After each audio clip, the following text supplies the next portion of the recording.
Well, how do you feel about the current situation then in the White House right now? Democrats have some power here. How do you feel about that? Well, the Democrats don't really have any power. We can always, the president, see, we have a president who doesn't really care what anybody says around him, except maybe Mr. Cheney.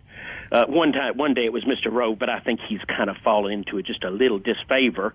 But they can scream and yell, and Nancy Pelosi, she can beat her chest like an Amazon woman. But I don't think that we need to worry about our president giving one single inch. I think he's going to do whatever he darn well pleases, whether there was a Congress there or not. Now, speaking of Bush here, you voted, or actually Landover Baptist wanted him in office, right? But, I mean, what do you think now about many critics are saying he screwed up the whole administration.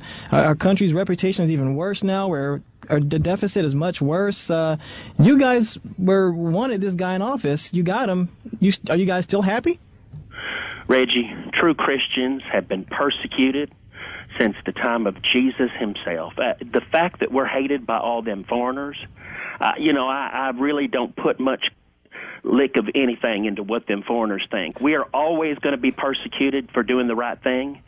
And, yeah, our president has done some things that bring us just a little bit closer to possibly the end. But remember, when society dies and the world is destroyed, true Christians will all be raptured to heaven. So we're happy either way. Looking forward to that, huh? Oh, yeah, because, things will be a lot better. We have nothing against colored folks, Reggie, as you know. Our church has always openly embraced colored folks, not necessarily in the church, but I think we talked about this last time. If you go to any home at Landover and look over the fence into any yard or into any kitchen, you'll see just lots and lots of minorities. And so we don't have anything against colored folk. In fact, we do not allow our youngsters to use the N-word, unless, of course, it's preceded by sand. But we just don't allow that kind of talk at our church. We respect everybody, but that doesn't mean that people shouldn't know their place. I mean, we got a black person running. We have a woman running. What's next? We just going to have an infant running? There are just some things that should be reserved for certain people and some things that should be reserved for others. And a true Christian knows his place. The church's stance, I guess you said you guys are Bible believing. I guess we all go to hell, right? Those who don't believe. Well, yeah, we talked about this, I think.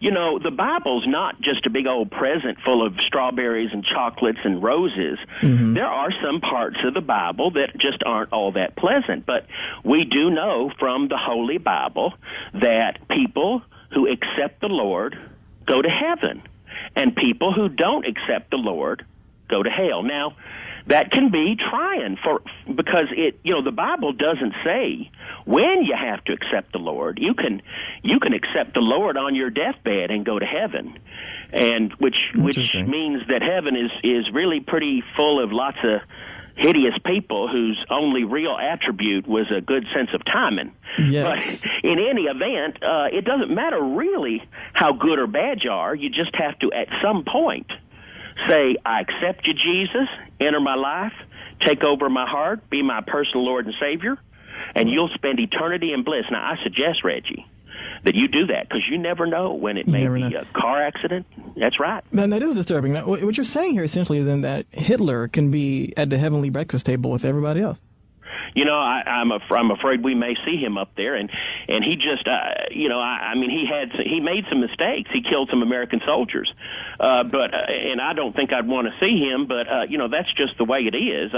Hopefully, he'll have some better manners being up there in heaven now and having Jesus right next to him. Bear in mind, the Lord has dealt with people who didn't behave themselves even when they were a long distance away. I think if you're right in front of him, you'd better shape up. 888-503-0802. You're listening to the Infidel Guy Show, and my guest, after 6 years, has come back. It is Pastor Harry Hardwick. Okay, what do you think about homosexuality? Well, I really don't like to talk about it, but I have to tell you, Reggie, we do have an ex-gay ministry at our church. It's run by the lovely Mrs. Betty Bowers. We talked about Betty last time. She's America's best Christian. Has her own website. We have a website at landoverbaptist.com, and Betty Bowers has a website at bettybowers.com. Mm-hmm. But we do have a wonderful ex-gay ministry. It really is. I'm really appalled that people take up the hobby of homosexuality. It's amazing to us. We did have a breakthrough just last year, though. We have finally discovered why it is that people do engage in this hobby. We were concerned. I can't tell you, Reggie, how concerned we were when godly men like Pastor Ted Haggard and Representative Mark Foley, men who appear so virile and masculine on the television screen, well, frankly, turned out to be insatiable bottoms. So we decided to find out what it is that motivates some men to want to stick a foreign object up their caboose. So we hired Dr. Watkins. Dr. Watkins is a world-renowned creation science doctor. He works at the Landover Baptist Hospital. Mm-hmm. And we hired him to discover why this happens. Dr. Watkins is best known for getting his honorary medical degree by reciting all of the begets of the Old Testament in reverse order. Well, Dr. Watkins decided to book himself a cabin out in the woods with 5 of these homosexual men. And after a long weekend, he discovered that homosexual gratification occurs when rectal demons are jammed up against this thing called the prostate gland. The demons, because their space has been invaded, stimulate the gland with their sharp scampering hooves and tiny little tridents. And if it weren't for these rectal demons, buggery would be no more fun than sticking a finger in your ear. We now have mandatory prostate removal at Landover, and we don't expect to see any outbreaks of Ted Haggard-like things at our church ever again. Oh, my gosh. Okay. Wait. Unbelievable. I can't even talk right now. That was pretty bad. Whew. Okay. You can call it a hobby. I mean, some people say it's not a hobby. It's not something you choose to be. Many people say they've known that since they were 6 years old. They've known that they've been gay. I mean, what do you... we know it's a choice made just as casually as deciding what pair of shoes matches the suit you're wearing that day.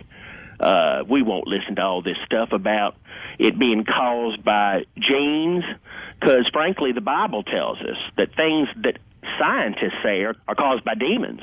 Mm-hmm. Epilepsy, cancer, disease, all those things are caused because they're either demons or God's punishment of people who just deserve to be punished.